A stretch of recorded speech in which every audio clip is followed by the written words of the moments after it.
కథ పేరు మానవత్వం. సీతాపురం గ్రామంలో బంగారయ్య అనే యువకుడు ఉండేవాడు. అతను చాలా హుషారుగా ఉండేవాడు. వాడికి నా అనేవారు ఎవరూ లేరు. ఎవరు ఏ పని చెప్పినప్పటికీ విసుక్కోకుండా క్షణాల మీద అవలీలగా చేసేవాడు. వాళ్ళిచ్చిన కలోగంజి త్రాగి ఎవరి గుమ్మం పంచునో పడుకునేవాడు. అతనికంటూ ఒక సొంత ఇల్లు అనేది లేదు. అదే ఊరిలో రఘుపతి అనే అతను భాగ్యవంతుడు ఉండేవారు. అతడిని అందరూ నాస్తికుడని, పిల్లికి బిచ్చం పెట్టని లోబి అని అందరూ పిలిచేవాళ్ళు. బంగారయ్య ఆయన ఎలాంటివాడో తెలుసుకుందామని ఒకరోజు ఆయన ఇంటికి వెళ్ళి, అయ్యా, మీకేమైనా పనులుంటే చెప్పండి, చేస్తాను అన్నాడు. రఘుపతి వాణ్ణి ముఖం చూసి చిట్టించి, నేను పోసే గంజినీళ్లు కాసుపడి పనిచేసేవాళ్ళు నాకు అక్కర్లేదు, నా పనులు నేనే చేసుకోగలను, వెళ్ళు అన్నాడు. ఆ మాటలకు బంగారయ్య చాలా ఆశ్చర్యపోయాడు.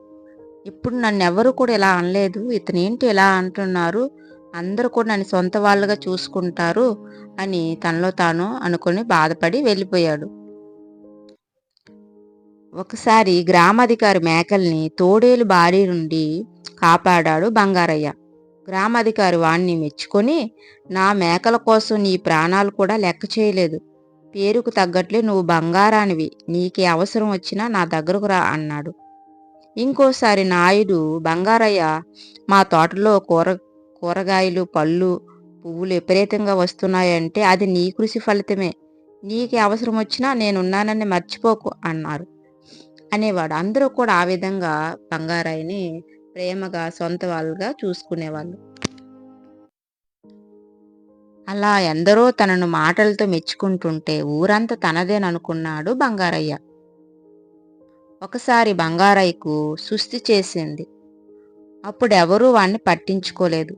చివరకు వాడు ఊరి చివర ఉన్న రచ్చబండ దగ్గర తలదాచుకున్నాడు.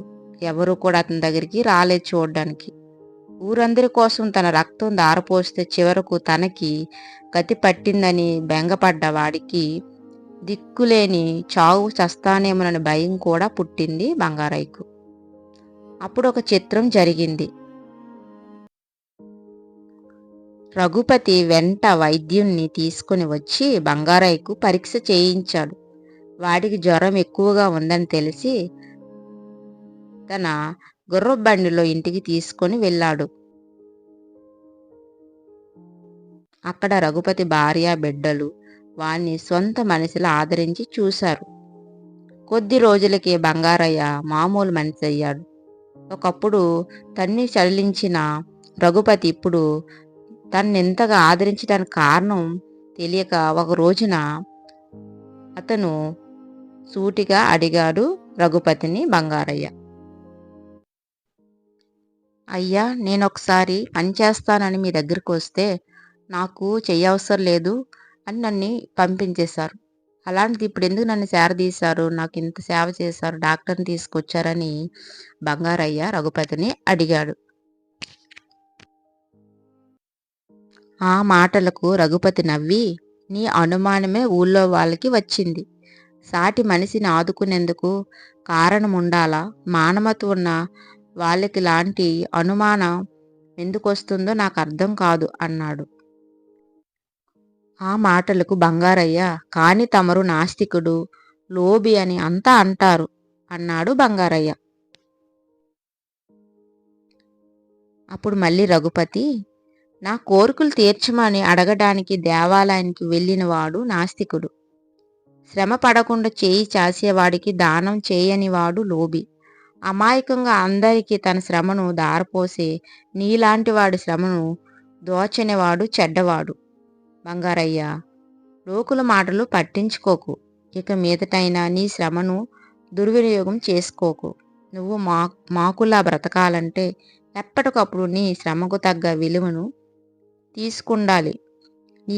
నీకిష్టమైతే నేనే నీకు నా దగ్గర ఉద్యోగం ఇస్తాను అన్నాడు రఘుపతి.